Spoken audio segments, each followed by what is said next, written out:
Tim medis harus berjuang melewati jalan setapak yang longsor untuk memberikan pelayanan kesehatan kepada warga di wilayah terdampak bencana di Tapanuli Tengah, Sumatera Utara.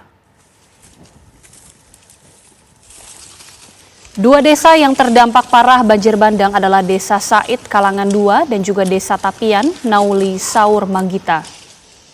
Dari dusun ke dusun, dokter dan perawat harus melalui jalan terjal yang curam dan juga mengerikan. Jalanan yang longsor serta licin tak menyurutkan semangat mereka untuk memberikan layanan kesehatan kepada masyarakat. Selama bertugas, tim tenaga kesehatan disebar dan juga membuka posko kesehatan dan menyediakan obat-obatan untuk keperluan korban yang terdampak banjir.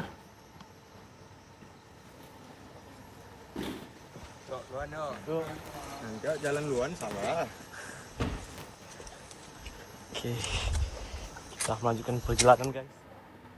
Pemirsa, bagaimana proses penanganan pemulihan pasca bencana di Kabupaten Tapanuli Tengah, Sumatera Utara? Informasi selengkapnya akan disampaikan oleh rekan kami Syaren Situmorang. Syaren, selamat sore. Bagaimana situasi sore hari ini di sana? Baik, kita titik saya melaporkan saat ini pemirsa berada di Kecamatan Tuga, Kabupaten Tapanuli Tengah, Sumatera Utara. Dan seperti Anda bisa lihat di sebelah kanan saya inilah akses jalan. Ini akses jalan menuju lokasi terparah diterjang banjir bandang dan longsor pada 25 November lalu. Dan ini lintasan jalan di Kampung Rambutan, Kelurahan Tuga. Dan memang karena ini drainase ini tidak berfungsi sama sekali karena memang tertutup timbunan tanah, baik itu juga lumpur yang setinggi bahkan setengah meter ini masih sulit dievakuasi, dibersihkan oleh alat-alat berat yang dikerahkan di sini. Dan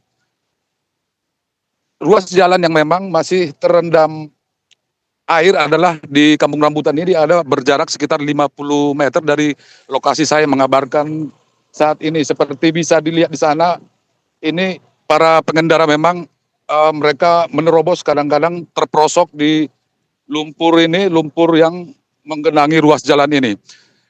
Ini memang masyarakat yang datang ke sini, yang lalu lalang ini adalah mereka yang mengungsi, kemudian pada pagi harinya datang untuk melihat rumahnya yang masih bisa dibersihkan, kemudian juga yang masih bisa, apakah masih bisa ditempati atau kemudian mencari barang-barang berharga dari dalam rumah yang masih bisa untuk dipergunakan. Sementara itu kendaraan-kendaraan lain yang lalu lalang ini adalah kemudian mereka ini yang membawa bantuan ke posko pengungsian yang ada di simpang.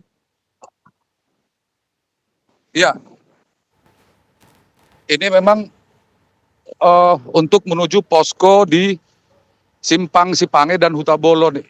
Ini kemudian akses ini memang jalur utama untuk sampai ke posko pengungsian di kecamatan ini, kemudian untuk sampai ke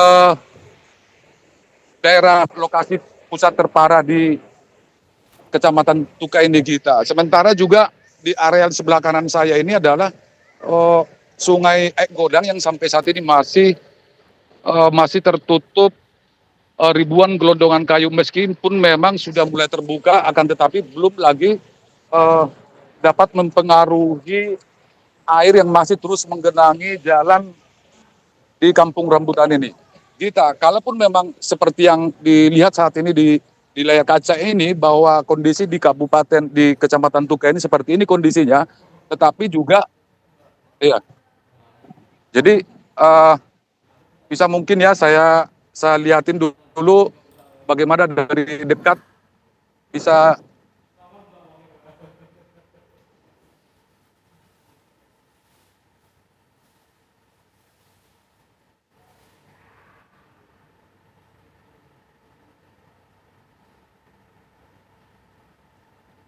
Jadi memang kita ini karena memang ini jalur akses yang utama ini harus dilintasi masyarakat, sehingga masyarakat mengharapkan pemerintah agar segera membersihkan lumpur ini, membuka kemudian drainase yang masih tertutup lumpur dan tanah ini bisa segera dibersihkan, sehingga aliran air sungai di sana itu bisa kembali ke aliran sungai di Aik Godang. Nah, seperti yang saya sampaikan tadi bahwa mungkin kondisi ini bisa seperti ini dilihat masih di Kecamatan Tuka, tetapi ada 11 kecamatan lagi di Kabupaten Tapanuli Tengah memang yang kondisinya juga porak-poranda, yang masih butuh penanganan serius dari pemerintah daerah. Bagaimana kemudian untuk segera dilakukan pemulihan sehingga masyarakat juga bisa segera untuk kembali melakukan aktivitas. Nah, para warga terdampak ini juga yang mencapai saat ini ada 7.000 lebih pengungsi mengharapkan bahwa rumah-rumah mereka yang rusak berat itu segera dibangun, baik itu juga untuk dibuat rumah hunian sementara.